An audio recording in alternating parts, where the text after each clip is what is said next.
told and your voices be heard. May you shine like the moon, fly like a bird on wings of liberation. We will rise when we listen to the heart and the ways of the wise. On the flames of transformation, we will rise from out of the shadows and into the light. Into the light. Into the light.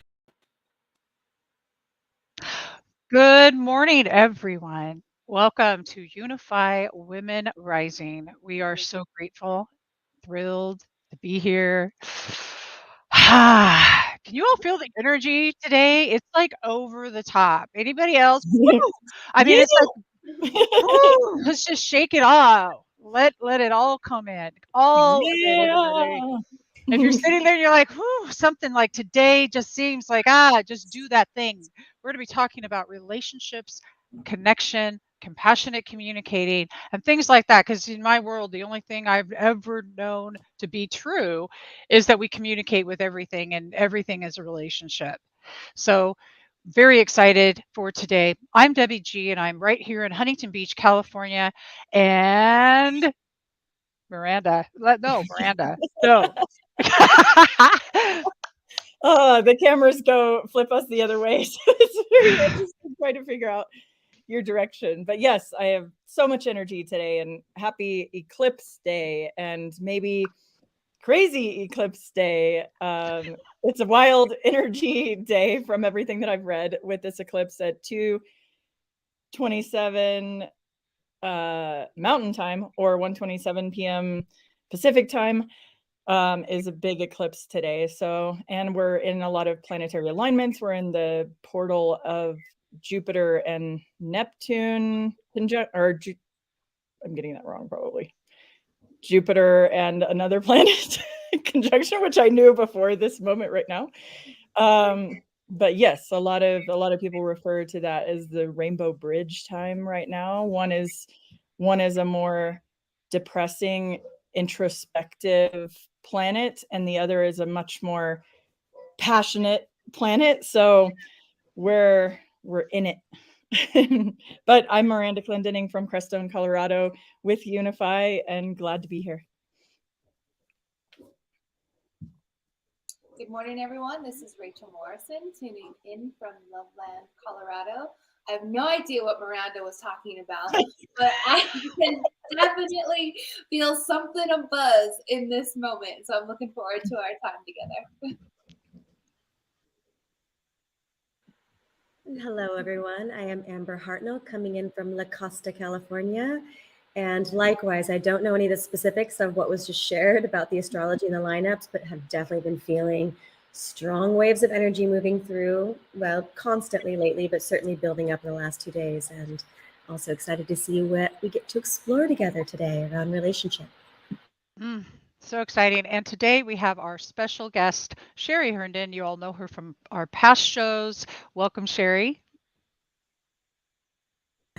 Thank you, everyone. Feels good to be here mixed such awesome women on Women Rising. I love that feeling. I think we're all feeling, no matter what the energies are or the eclipse, that we are rising, no matter those big energies. And I'm coming in from Vashon Island in the Salish Sea, which is outside Seattle, Washington.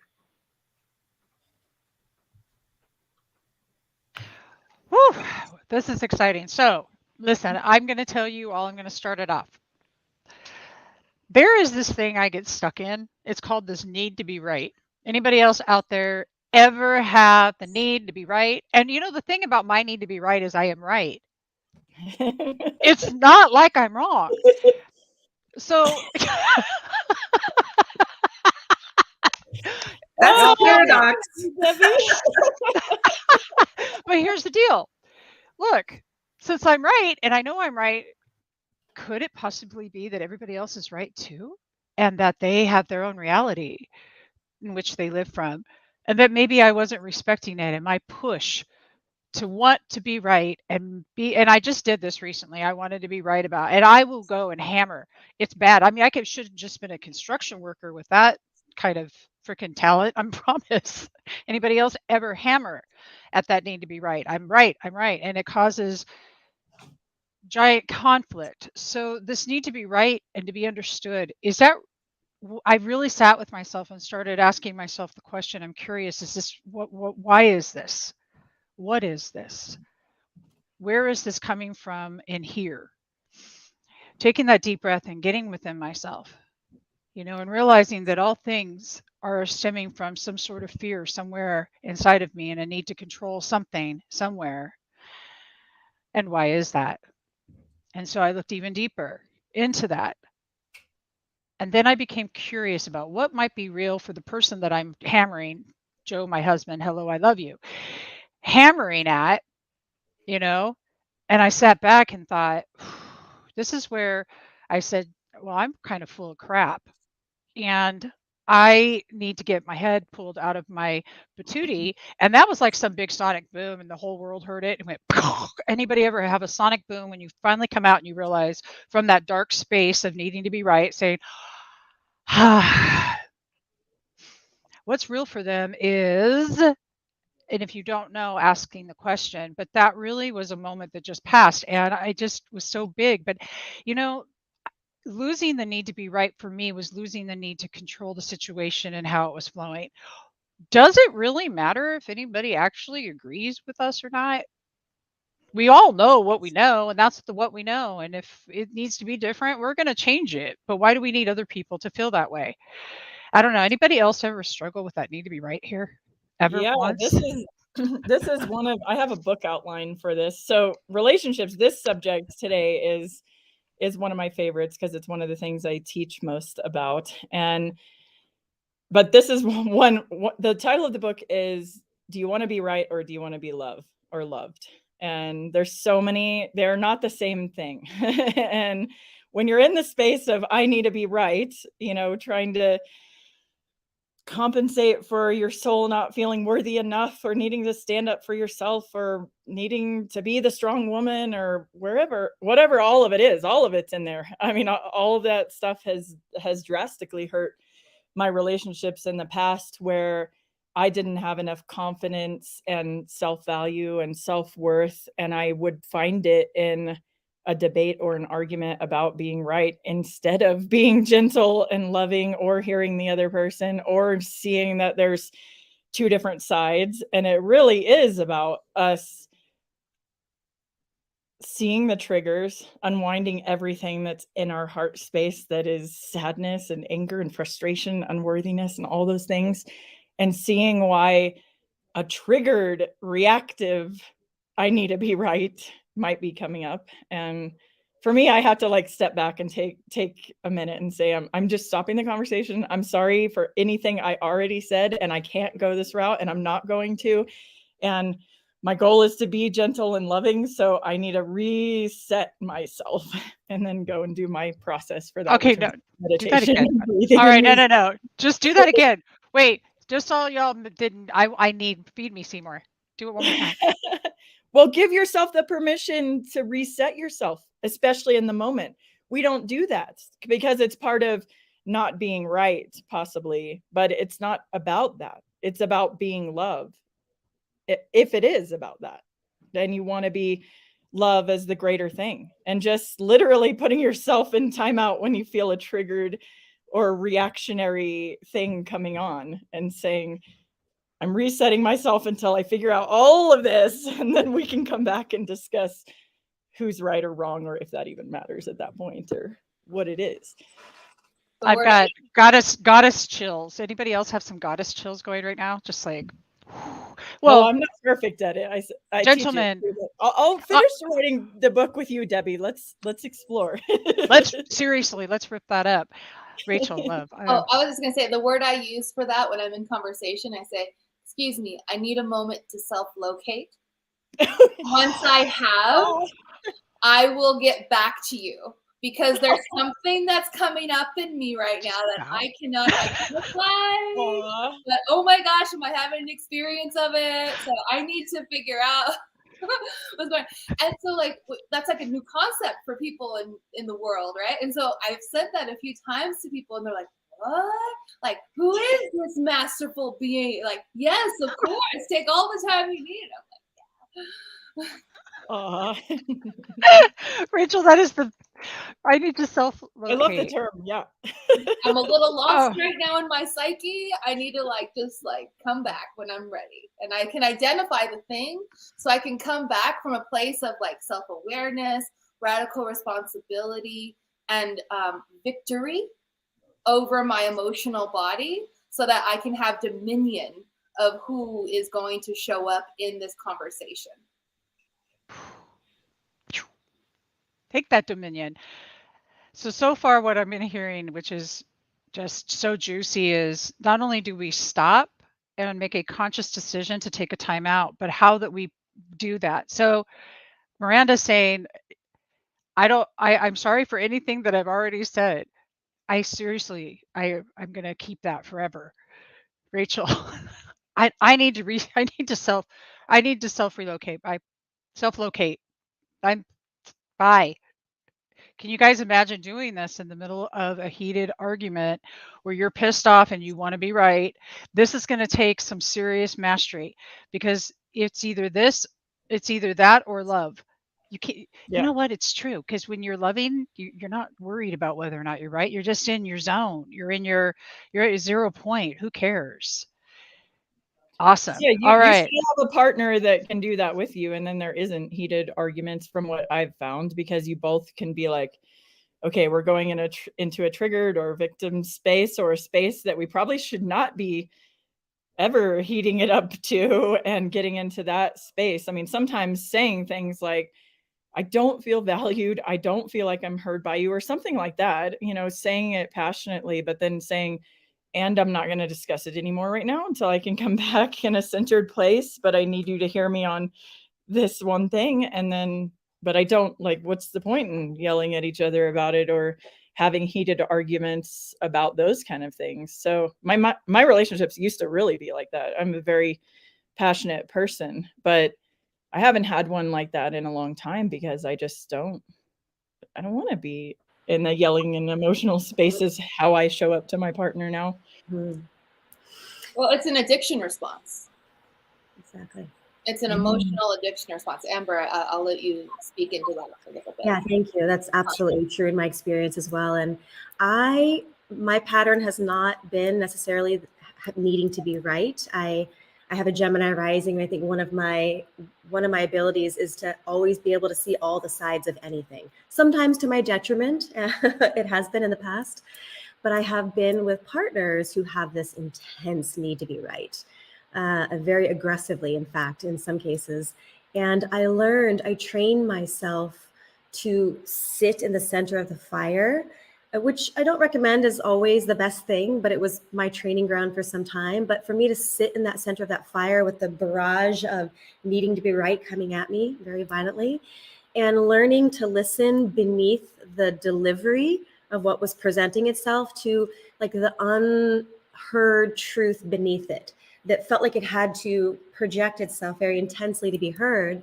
And I would just sit and learn how to regulate myself, because every part of me wanted to run and leave the space to preserve myself, and to learn to actually find that hidden truth beneath it. And then to be able to just acknowledge that one thread, and then to watch miraculously as the whole display would just begin to unravel itself, because that one piece was heard. So there's something in there that's interesting to explore, as when somebody has that there's actually something behind it that isn't being heard, that wishes to be heard. That's taking being curious what's real for another human to the next level. That was just brilliant. Oh, listen for the unheard truth underneath. Underneath that. Oh, I'm just feed me some more, Seymours. Come on. I'm happy to chime in. I love all the wisdom here. And I feel like I have gone through that portal as a way of being. And it was really such we lost Miranda for a moment. It was that's like the alchemy, like what you were saying, Amber, of like sitting in the fire. That's like actually a practice, because we do want to jump out of the fire, whatever it is, because we are being alchemized into our greatness. And so those things that come and test us. So one of the things that, and I think, Rachel, you were naming it, kind of is this like awareness, you had the awareness to go, oh, I need to do something different. I'm going to self-locate. And then the gap between the event, the reaction, and your response is where you get to self-evolve. You're like consciously evolving in real time. And so when your trauma triggered, you're going to react really quickly. You're not going to have the awareness of the full presence of, you're already self-located. We're like, at this level, we're like, oh, we've been initiated, we're in the practitioner, and then we're in mastery. So that along that spectrum, we can actually self-locate ourselves kind of there as well. So that being right, I used to, that was how I got things done, was to force to make things happen. Because maybe I did know something that was important, but I was too attached to it, instead of allowing what the field was or the capacity to actually reveal itself and be the teacher. And that, in the Gene Keys, I love the spectrum of shadow to the city. And that's when I feel myself pushing to make something happen. I'm right. I know it. It's me. That I'm in force. And when I release that and kind of like, okay, wait, I may know something, but I don't have to be attached to it. So I think that attachment to the thing is what gets us in trouble, because then we can't actually hear or be curious to the other. And the minute we're curious about the other, we're like, okay, right. At best, my information is incomplete. At worst, perhaps it's inaccurate. And that humility is like a real gift to enable us to see the other person's point of view, take responsibility for my energy system, and kind of enter in to like more grace. And if you need to pull yourself out, that's wisdom. I am like just, oh God, yes, thank you. My soul is being fed today. Anybody else, is your soul being fed? What are you picking up, audience? What are you feeling into right now? Because this is a really great thing. One of my favorite tools also is appreciation and gratitude for people, period. So and let me tell you, I have to work really hard at this, because when I'm really, really, really, really bent about something, which is really ridiculous considering I have way too many tools to even have that happening, which makes me look at myself and say, what in the world am I so bent about? The first thing to do is to get out of myself. See, the problem is I'm in me and I should be out here for someone else. I'm not, and that part of it for me is the appreciation factor. If you can get into radical appreciation for what this human being has been to you in your life, no matter how upset you are, go back and remember what it was like when you first met them. Remember what it was like, those moments when you had clarity and love, period. So it's that deep gratitude, grateful beingness. It's not like just a word. It doesn't matter everything is happening for us. So if we can take something in the heat of the moment and remind ourselves, this is happening for me, not to me, our whole nervous system can start changing when we appreciate that person. Yeah, but I'm not appreciating what they're doing here, and that's really okay too. Because we cannot appreciate something, that's all right. Luckily, the universe isn't about the knots, or anything else, just about the word. It's about the flow of energy and the frequency that we're trying to build ourselves back to. Because I don't know about you all, but whenever I'm down, I'm not in a high frequency. When I'm not in a high frequency, I'm not attracting the beauty in my life that I am worthy and deserving of attracting. And I'm only hurting myself, no one else. Yeah, it was so cute. The other the other day, just a few nights ago. As a family, we is it sounding really weird? My mic? Mhm. Maybe I won't touch it. I'll go ahead and share. There was something that was pinging for me as you were sharing, Debbie, to substantiate what I shared in the last round there. That process, that alchemical process that you were referring to, Sheri, very much that was my experience of it being an alchemical process of sitting in that fire and allowing the heat of the intensity to actually transform these lower, denser emotions that were actually still vibrating in my body as residue from my childhood, right? With a father who would display such behaviors. And I had no choice as a child. You know, I was stuck there in that. Now, as an adult in this circumstance, I recognized I had choice, and I was actively utilizing these moments as an opportunity to locate, to self-locate the active triggers that were still vibrating in my system that required this reflection in my life to find them, and understanding that the opportunity was to unravel them, to dismantle them so that I could set myself free. So in every moment, never was I experiencing myself as a victim of this very intense dynamic on the receiving end of it, but again, empowered in my choice to utilize the opportunity to dismantle those triggers so that, again, I could be free, ending up in a time in my life where I no longer needed a reflection like that to show me where that was still active in me. And the process that I would really utilize in that was really the heart math process. So my dear friend Sheva Carr, I was that entire one of those years, I did a year-long heart mastery program with her. It was the first year she was running it, and we were kind of beta testing it. So I was learning all of these very practical tools to be able to bring myself into coherence, and specifically heart coherence, which heart math has shown is the conductor of the entire bioorganism. So to be practicing that in these very intense moments, I feel was kind of the mastery level training. Like, if you can do it here, you can do it anywhere. So that the heart math tools, for those that don't know, it's really about focusing on the heart, the primary tool, the fundamental one, focusing on the area of the heart, simply breathing in and out of the heart while focusing your attention on generating like an emotional quality that brings you into coherence. So whether it's appreciation, love, joy, peace, whatever it may be, you can choose any elevated emotion to actually bring you into that heart coherence, which then calms the entire system. So you can then sit in the fire and utilize it all for your own evolution and benefit. Yeah, beautiful. I think I can. Yeah, I don't hear it anymore. Thank you, Amber and Debbie.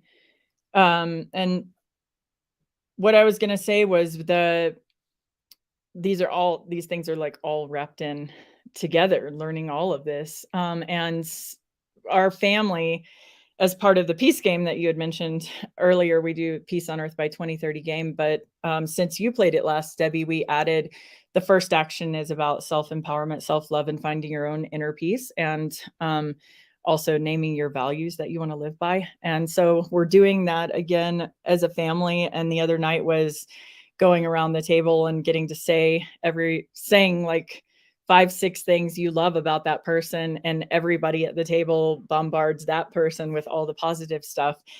And the week before that, we had talked about, what values do I want to work on? What am I already known for? Patience, lovingness, cheerfulness, goodness, whatever it is. And then ones that you want to work on, and ones that people say that you probably should work on. So we go through, we're doing all of that right now, which is part of, like, how can we show up in relationships with each other in the ways that we want if we haven't established what we want to be? And I feel like it's not taught in schools. It's barely taught in churches. A lot of people aren't going to churches anymore. It's like hard to find values programs that are actually helping us to know, what do I want to cultivate? What do I want to be? Do I not want to be reactionary, but I want to have this roadmap of where I want to go? And then I want to watch, where am I having issues doing that? Like, mine are patience, gentleness, and cheerfulness. And that's how I want to show up to my kids. It came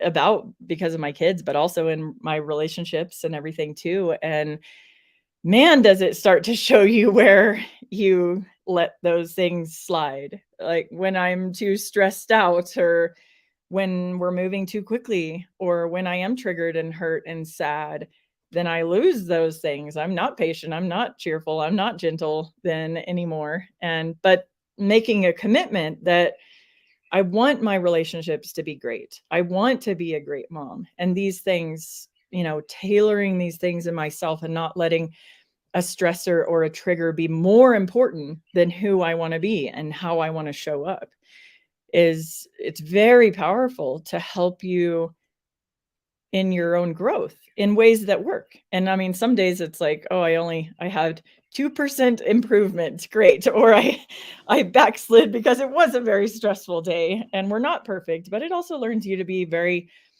forgiving and merciful towards yourself, and learn how imperfect the human self and this experience is. I love that. I love the change to the peace games. If anybody, we'll put the link to peace2030.earth. We also have a Jedi program that you can join for free, and you can be a Jedi peace leader. It is seriously an awesome program. But I love the change to that. How exciting!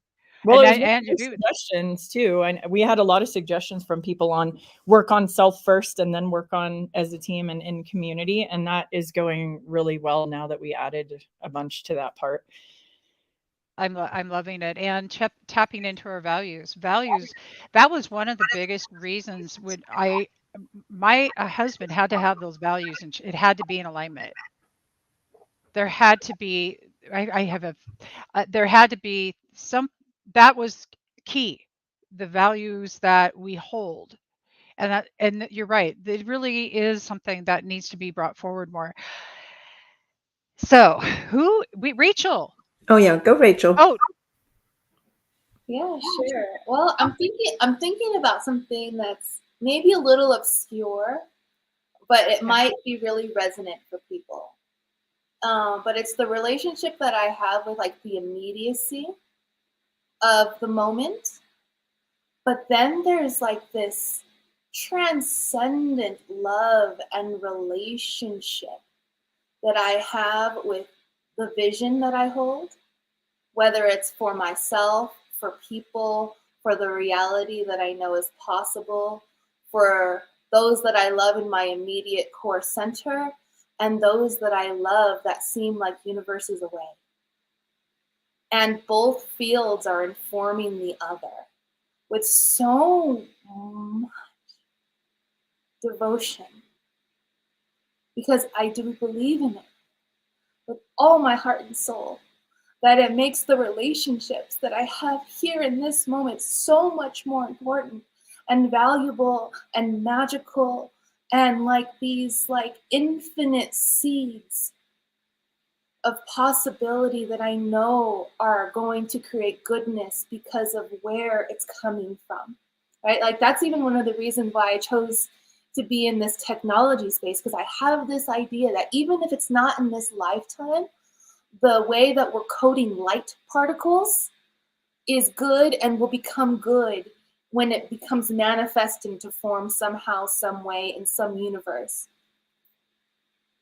And so the interconnectedness and the infinite relatedness that we have in this dimension, and how the ripple of impact transcends into all the other universes, dimensions, possible realities, and like becomes singular in this moment and in this breath. Holy moly, right? Like it's like that's the relationship.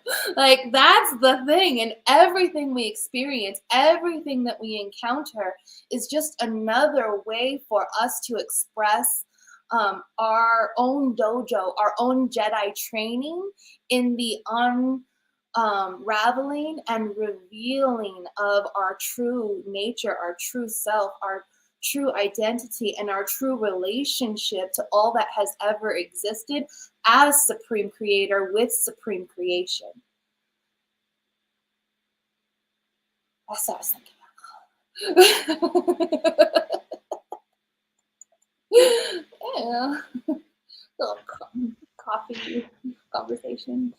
That was okay. So you just took us off into your beautiful. Did anybody else ever just travel with Rachel off into the quantum field and just sit in that warm, gorgeous energy? Thank you. What you're talking about is the purest state of grateful beingness. When all of those people you've ever loved and you bring them into your heart, and you know the ones that are even universes away, baby, they're always with you, no matter what. And it No makes matter what. such a lasting impression. It's like it goes beyond the body, beyond this time frame, beyond this planet, beyond this spirit, and into this other realm that cannot and will not ever be shaken or touched in some way. It is like the supreme sanctuary. That happened when I met all so of you. The feeling of, I feel that our soul is, you know, beyond time and space, and can not only sense past lives together, but can also sense future lives and future work and love together. So it's like when you meet a person, and I remember meeting every single one of you and having that spark of like, my cosmic sister's back, you know, and it's just so special. And then cultivating that, as you're talking about, Rachel, it just is, it's beyond, our hearts know so much more beyond what our minds know, our hearts and souls. And then our mind is like constantly trying to catch up to, wait, what's going on? Woo! Cosmic hugs. Yeah. Hugs. I would love to know next. And also about, I mean, you live and work in the world of complex relationships globally, and the interconnections and all kinds of stuff that has to do with relationships, the storytelling of our great love story on this planet and awakening. But yes, let's hear from you. I thought you were talking to all of us. Actually, I think that's relevant to all of us. So a couple themes that feel really important. What I was feeling with Rachel, I just did an interview with Jude Caravan yesterday that will go on Awakening Together in the next week. She's a cosmologist, futurist, and wrote The Cosmic Hologram. And we were talking about the unitive narrative. And feeling the quantum field. So, you know, there's so many words and language for that. It's like, well, who are we? Like when we're reactive, it's kind of like, well, our little self, our little personality self. And then there's our witness, that witness capacity that we have, which, Rachel, I was feeling you like in that higher self, you know, and in that supreme beings, that essence of who we actually really are, is like a soul through time. That is, that's like, whoa, know thyself. And then the word I want to say is radical responsibility. So when we're in that dojo of life, I'm so grateful to have gone through a lot of dojo of my life that I'm not in the dojo of life anymore. Oh my God, Rachel knows, Miranda knows. I was like in like the hardest 2 years of my entire life. And then I finally had the aha where I was like, oh, I have to take radical responsibility for every reaction and energy that I'm experiencing. And it was like 10 years in 2. And that is when you say, okay, I'm going to sit in the fire. Okay, I'm going to take radical responsibility. Okay, what's the teaching that's here for me? So that radical responsibility and our ability to be courageous, like then this is for you, Miranda, like the values. And it's like, I love the practice of naming virtues as qualities that I want to bring into my life and actually having a relationship with it. Some people take the whole year to talk about courage or, you know, justice or whatever that virtue is that you're bringing in. Some people do it for a meditation or a day. And I think that there's something about how do we cultivate these greater capacities in ourselves. And, you know, I'm passionate about how we do it together because we have this individual mastery that we have all, I think of all of you as masters, and we're all practitioners. So we don't get to like have the shortcut where it's like, oh, I don't have to practice anymore. It's like, oh, there's another mountain range. It's like we continue to evolve, which is so yummy and ecstatic, because if you break through the path of resistance, I don't like it, it's uncomfortable, I don't feel happy about that, you experience more bliss, Satchitananda, more freedom. So there's that, like, knowing thyself through the sanskaras, the things that we need to like heal in ourselves to be able to be healers in the world. It's simultaneous, we're quantum beings. So I really appreciate the multidimensionality that we're speaking to. Wow. So your virtues and higher values. I loved that. And radical responsibility. That's a big one. That was a really big one for me. But I think Amber has something to say, or Rachel. I think it's Amber and then Rachel. Okay. I do actually on this. Thank you for the invitation. As you were speaking, Sheri, what was occurring to me is this relationship that I realized some time ago when I was quite young, actually, where I was shown that everything that is arising in our experience on some level, on a higher level, there's an agreed upon exchange, whether it's preferred or not. So I just decided that everything that was presenting itself, especially when it was challenging, that it was an opportunity to discover something. And so rather than resist it, try to get away from it, all of the different mechanisms that many people utilize to avoid something uncomfortable, instead, I really trained myself, another expression of sitting in the fire, to get really present, really curious, to pay very close attention, and with the intent to discover what is hidden here. What is the gift that is hidden within the challenge? And with that orientation, I would discover that it was always present. Sometimes it would take some time to reveal itself. Sometimes it would be immediate. But I also decided, well, I'm going to be in this for the long arc. I don't need instant gratification, that instant feedback to show me. But if I just choose to orient this way, to be humble, to be compassionate, to always look for my part within the equation, learn what I can learn from this. But again, just with that curiosity, there would be a gift in that. So inherent in that is radical responsibility, right? That I've generated this opportunity to learn something, to grow in some way, to discover something that was hidden before this moment. And I feel there's so much value in being able to orient that way. And it creates so much space for the grace to reveal itself. Yeah,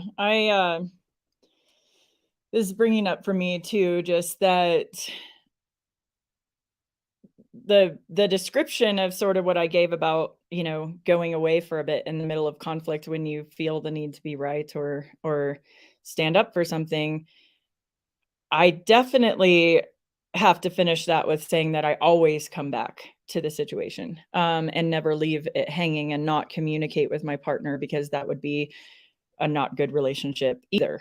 And there are, once I sort out what all is there, hurt, frustration, lack of my own feeling unworthy or feeling valued, all this kind of stuff, and then I can come back in the situation, being able to say things and starting with the positive things and the gratitude, just like you're talking about, Debbie, but coming back and saying, first off, I want to say how much I love you. I'm here to work on this. I love these things about you. I'm so glad you're open and here to have this conversation with me. And there's some things that I need to say, and they're, and be heard. And I didn't want to come at it from an emotional place, but I'm coming back to say it. And whether that's about changes that need to happen with me or with the other person or with both of us together and working it out or whatever it is, but it actually gives you the power to confront things and invite conflict in a really beneficial way, inviting dynamic tension and saying, please bring things to me if they're not right, instead of letting them be in the background to where there could be all this passive aggressive or hurt stuff or being too quiet about things, or I'm just not going to talk to you or whatever. But it allows a safe space for us to say, like, what do we need to bring up that is is in there that you have found is something that you're I wouldn't say being right about, but that you are valuing enough that you need to bring it up so that it can be addressed, be changed, be worked on together. And that is a beautiful process. That's something I was never taught, that kind of stuff as a kid. You know, my family was avoidant and in denial and did not like to talk. And so I've had to learn a lot of like digging those things out and then bringing them and then making a comfortable space for it that I'm not afraid of. And knowing that it's not going to go to a yelling match of who's right now, because we're learning tools to not have to do it in that way, but still inviting the conflict in a way that's healthy. I love safe containers. I love that. And I love that. And because creating a safe container where my favorite types of safe containers are when that I have an agreement and I've made a request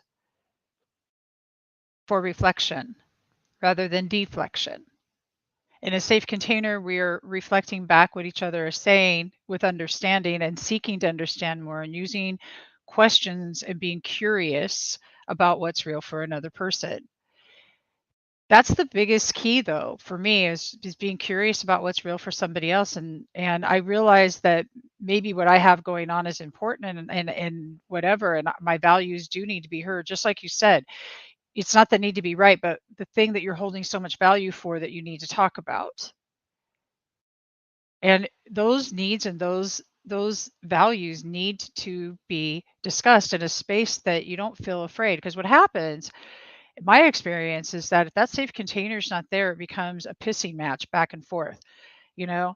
And then all the triggers are they start flying. That ego is there to show us what we need to do to integrate peace and love within our heart. It's not there to show you, it's not that your ego's not popping up because it wants you to run from it or be angry at it. Allow it to be. And in those moments in safe container, we can remove the ego and just be present with each other. Presence is a big thing though. I remember back in the day that someone would say, well, you have to be present. And I would be like, what does that mean? Listen to Eckhart Tolle. What does that mean? Oh my word. It's taken a long time. Miranda, has it not? Knows. It's taken a long time for me to get to this place where it was like, oh, I get what being present means, active listening. What is that? That means actually taking the time to care about what that person's saying. And this is every relationship we have. I've had to learn to slow down, to appreciate what the other person's going to say. I don't need to be heard. I don't need to be heard first. I just want to be in this compassionate space of conversations. Speaking of compassion, the compassion starts with yourself, because I saw earlier, Marisol, I think it was you, posting here in our chat, talking about that you had just read a book and you were going through the need to be right. And I'm going to just appreciate, one, that you were willing to be vulnerable here in our space with us, but also to remind us all, thank you for this reminder, to be compassionate with our own hearts when we do blow it or we aren't being in that safe container of space. You have to have somebody who's willing to be in a safe container with you too. So if you're not accomplishing that, make that safe container for yourself, because that's what I did when I was single. I'd have to do it for me. But it requires a lot of compassion for ourselves and not beating ourselves up. What is your self-talk? Self-love is not selfish. Self-first is not selfish. Regardless of what you were taught, get rid of the martyr attitude. It's not serving anymore, period. But you are the core, the common denominator in every relationship you've got. So take a look at that before I take a look at that. I'm my common denominator. If it's not flying, guess who needs to go and take radical responsibility? That would be me. So just saying. Anyway, take it away, ladies. Who's burning? Rachel? I'm burning. Were you going to go, Rachel? Okay. So important. I want to bring in the word, everything that everyone's saying. I'm so grateful for this. I love the container, the agreements. I think sometimes we forget, agreements. I love the co-creator agreements as a kind of a template. It's like, I'm here for my highest, I'm here for your highest. And I loved what you said, Miranda, about like always, like we steward each other in the relationship. But we also are not responsible for someone else. We don't have to take that on. If you're in an intimate relationship, like Miranda, I think you're talking about, it's different. When you're in friendships, it's different. Trust. So I want to bring in the word trust. I love Brené Brown. She talks a lot about trust. Is how are we trusting each other? And if we have trust between us, we actually can navigate anything. And that's like what I think when you're more in our mastery, we're like, right, I trust myself and I'm developing this relationship with you. It's trusting and that feels good. And she breaks down this anatomy of trust that I think is really useful for us to kind of look at.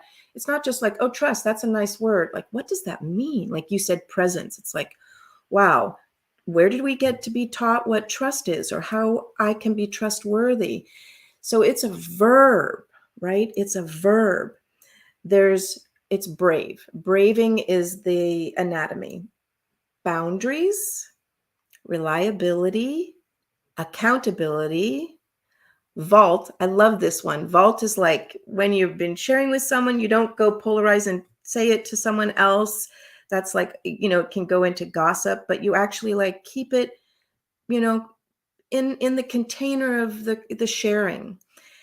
Integrity, braving, N is non-judgment. So I love this one. So when we're in the heat of a relational something or rather that is a teacher for us, I love that, Amber, of like how you got that so early on. I wish I'd gotten that really early on, even though I kind of knew like everything that's happening to me is for a reason, is that we can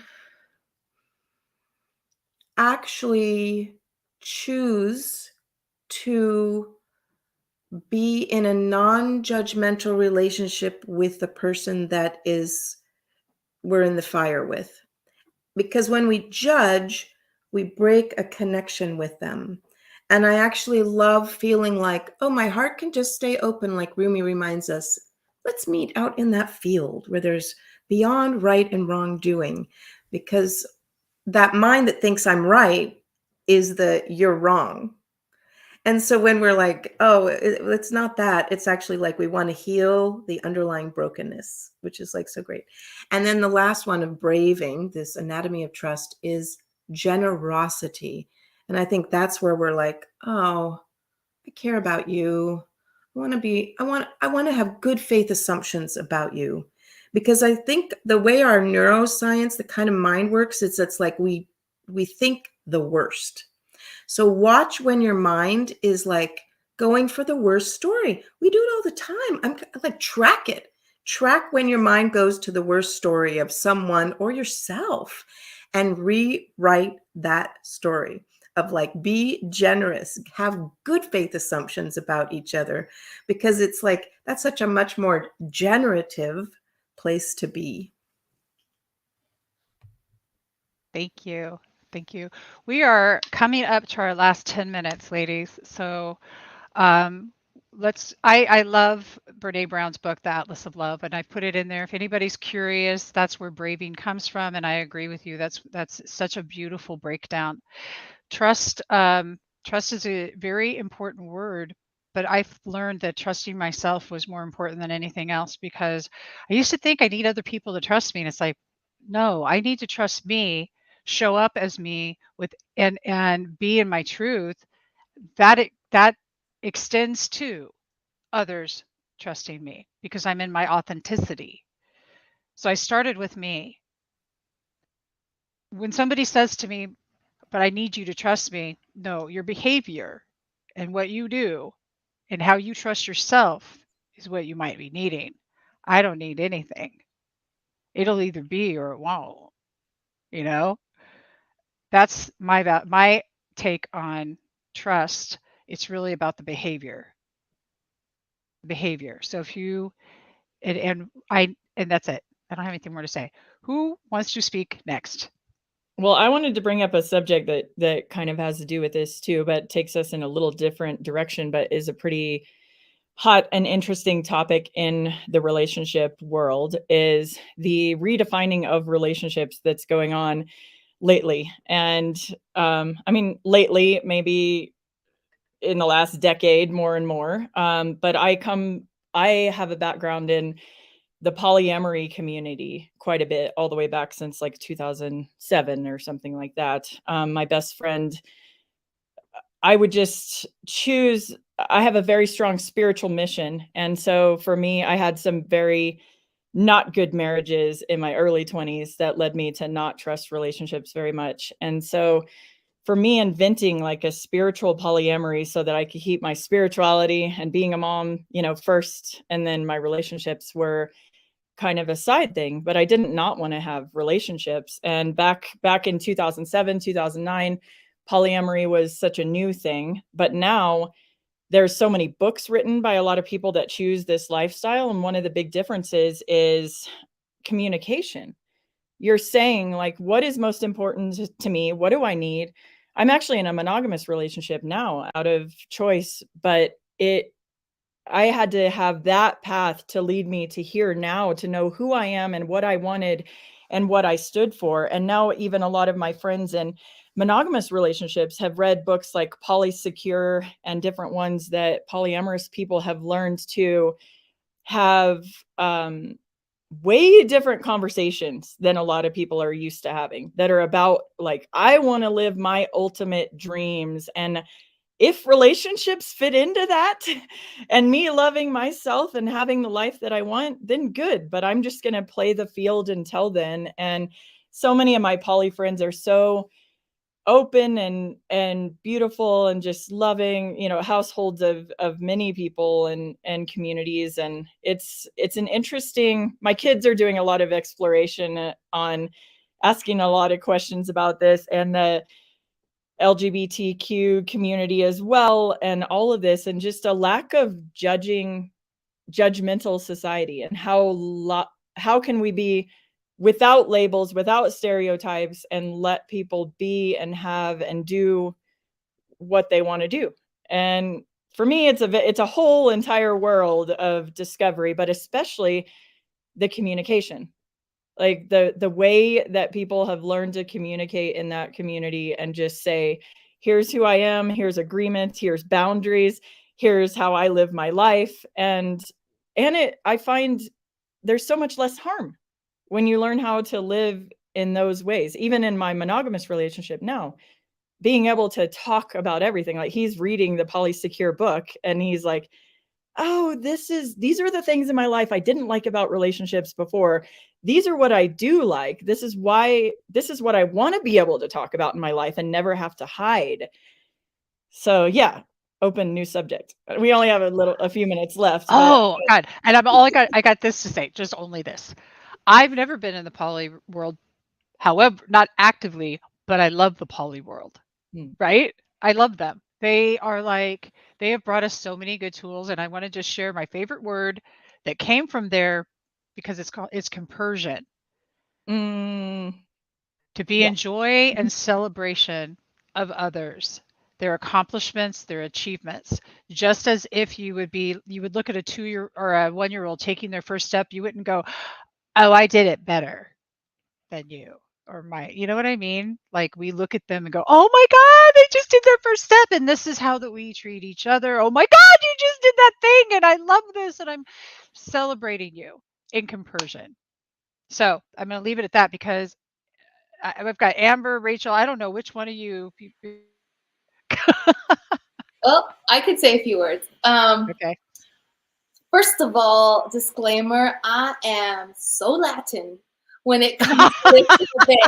Like, like we just, Like there's like a thing inside of me, like I can't even read the compersion book without like talking to the compersion book and being like, yeah, whatever. That being said, I also am a writer of something called The Sexual Evolution, which I wrote, and then my dear friend Barbara Marx Hubbard, who introduced me to super sexuality and understanding what it means to combine genius to create a world with people that you absolutely love.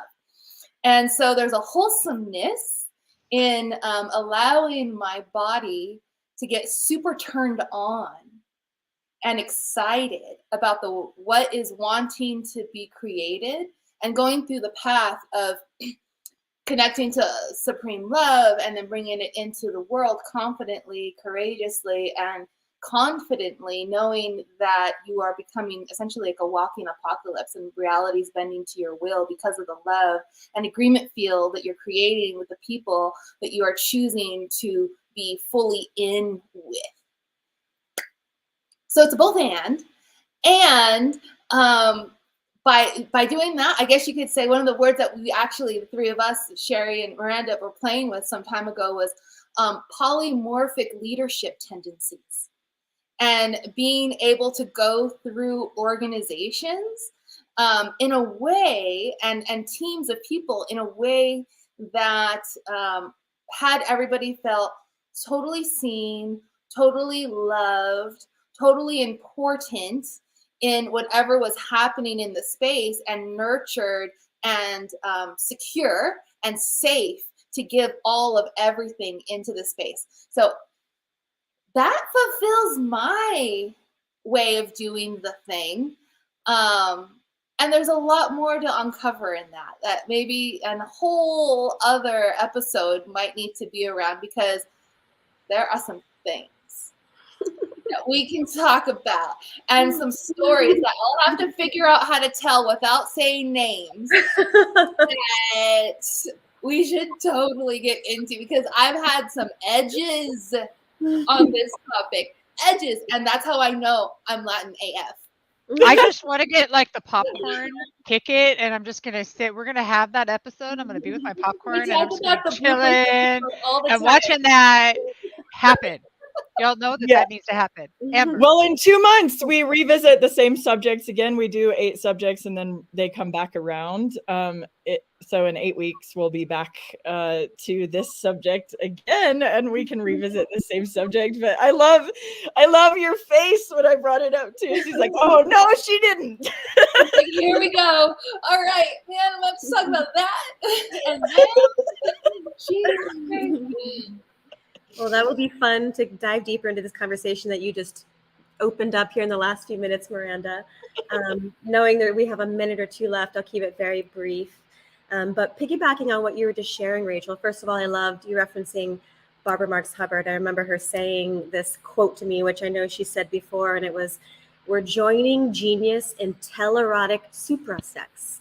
And so rather than the joining genes to, in sex to create a baby, that there's all these ways for us to connect with that erotic energy. And to me, Eros is that evolutionary impulse. It's rising up from the earth and through us. And we learn to channel that through our bodies, to express that in the world, and to be in integrity with it. It's clean, right? And then our relationships can have that energy present without it needing to be a sexual connection.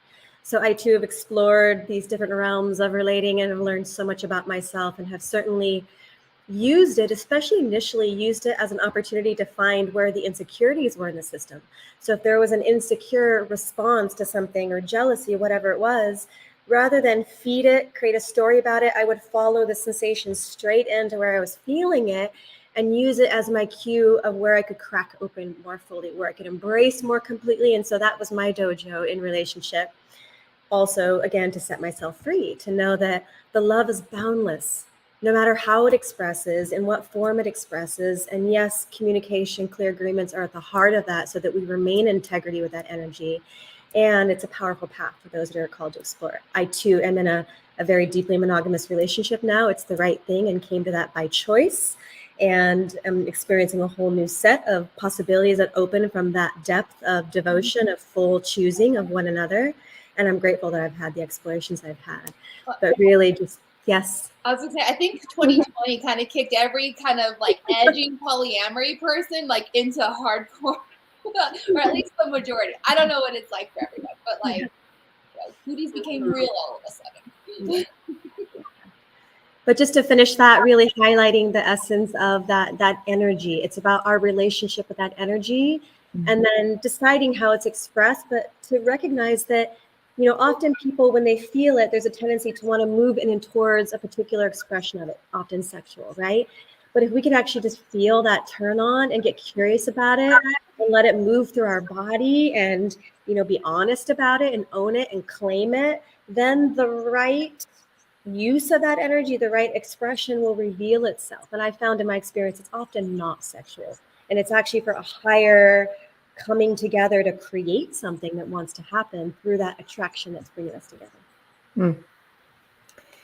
Yum, yum, yum. Since we have a little bit more time, I'm gonna chime in on a few things. I love that you presenced Barbara and suprasex. So I want to just share, you were touching on it, Amber, around our relationship with our sexuality. You could say eros, eros. And I don't know where Rachel went, but she'll come back, I'm sure. Is in our culture, we've boxed it up and we've put it down in our second chakra and in our genitals. And actually, I am a spiritual being, I'm a creative being, and I'm a sexual being. My sexuality is life force. So when we weave those more together, we can actually, what you just were saying, Amber, is so important of like, I'm getting turned on by life, by a life force. There's a magnetic energy or something that's happening.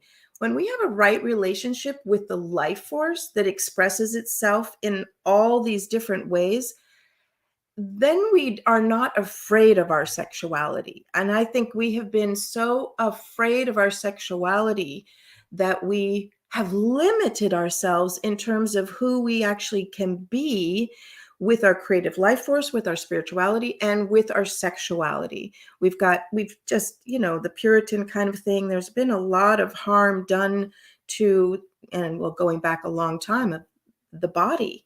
So I really love that we're actually in that reclamation of that relationship with each other, and that we can feel ourselves as, like, also we think of orgasm, right? We think of orgasmic experiences, not just an orgasm, but orgasmic. I like to claim the territory of full spectrum orgasmic living, so that it's not just having this great orgasm, but actually all my centers are lit up, turned on, and they're humming together. Like, that is much more juicy to me than when we kind of limit ourselves. So just invite us to kind of feel, and then there's all the implications, of course, in relationships and polyamory or monogamy. And I really want to name the work of in Tamara, which is a community in Portugal. They have the Love School. They have forums where all the stuff with relationships always gets being made transparent. And what happens in a culture when we actually allow for that to happen, where we actually dialogue about it, about our relationships. That hasn't happened in the villages I've been in. It's like behind the scenes, we talk about the stuff instead of being transparent. So I think we are on an evolutionary path with our sexuality and our spirituality and creativity. That's very exciting. Beautiful. Well, we are just past the hour, everybody, and it has been a delightful experience today. We will definitely be coming around in a few weeks with this topic again, talking about full spectrum orgasmic living from Sheri Herndon, which I thought was awesome, and bringing in more incredible tools for you guys to use. That's what it is. And understanding, this was cute. Understanding. Thank you all. Thank you. And thank you to UNIFY for supporting this beautiful hour that we have. And we love you guys so very much. You're very welcome, Allie. Very welcome. Until next time, we will be seeing you next week. Gratitude and appreciation next week. San Sim. She's going to be amazing. Bye, everybody. Let us rise.